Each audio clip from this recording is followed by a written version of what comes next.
Assalamualaikum warahmatullahi wabarakatuh. Hello, my name is Dimas. I'm from class 9.2 and my absent is 14. Now today we're going to talk about text of reading. A. I'll never forget the first time I met our new contact from Retrolink, one of our top 5 customers. I had traveled to their office to meet him in person, talk about the history of our companies together, and define a shared visions for future cooperations. I wanted to focus on building a good relationship with him, which will be a good foundation for working together. So when when we met, I wanted to make a good impression and also show him respect. I greeted him with a handshake and addressed him by his surname. When I put my hand out, I realized he had been moving into giving me a hug, so we did an awkward mixture of the two. Also, also when I greeted him by his surname, he responded politely. Thought he used my first name. It was all a little uncomfortable. In this situation, I guess I made assumptions about the level of formality he expected, even though he had never met before. He knew our two companies had been doing business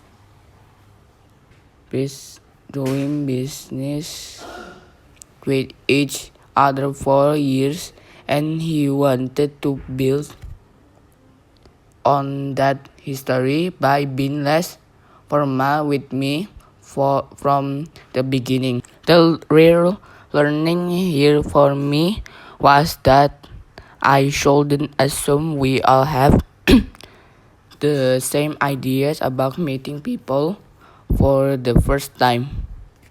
B. I never worked with a virtual teams on international project before. It was quite exciting, but also challenging to work with people from different countries, many of Different time zone. Didn't forget the fact. many of whom I would never actually get to meet in person. There were a lot of things that were different about working in the same office, and it was quite challenging at the beginning. For example, there were different time zones, different age systems, and even different local regulations, which impacted on what each person was allowed to or able to do for the. There were also interpersonal differences such as different way of working approaches to the deadlines and when directly to emails. And we should forget the fact that English was the project language and the most people on the team had to work in a language which wasn't their first. A positive of this was that it meant that everyone, including the native English speakers, had to make the effort to communicate it clearly and clarify their own and everyone else understanding. To help us all get on the same page, we defined the communication norms and the rules the team will follow, as well as the meeting dates and deadlines. We laid this all out in a document called a team or project charter. This was really useful, and in the end, the project was a great success.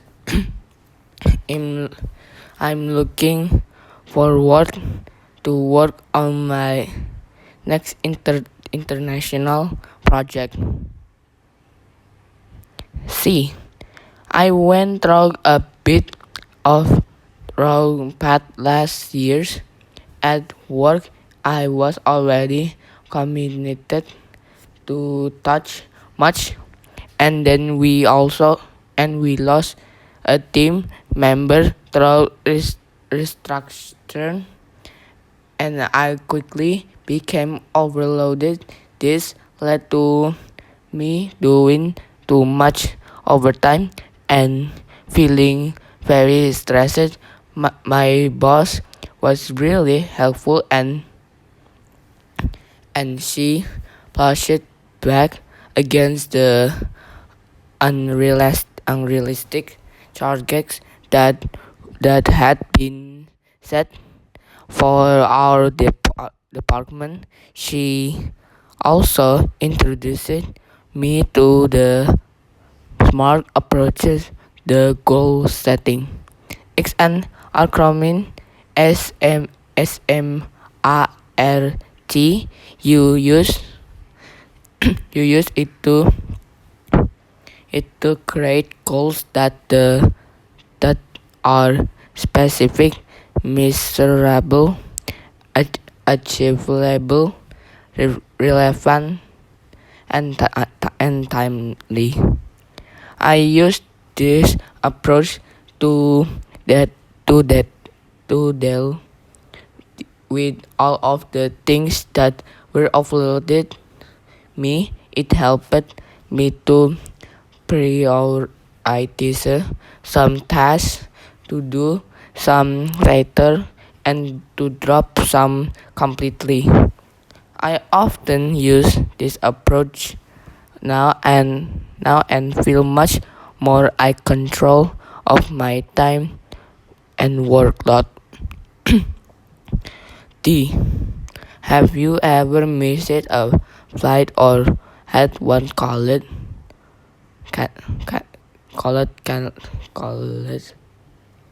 I did. It happening to last week. My flight home from a business trip was the last one of the day, and we were told it was going to be delayed. That always a risk at the end of each day. The crew kept extending the delay until eventually they cancelled the flight completely.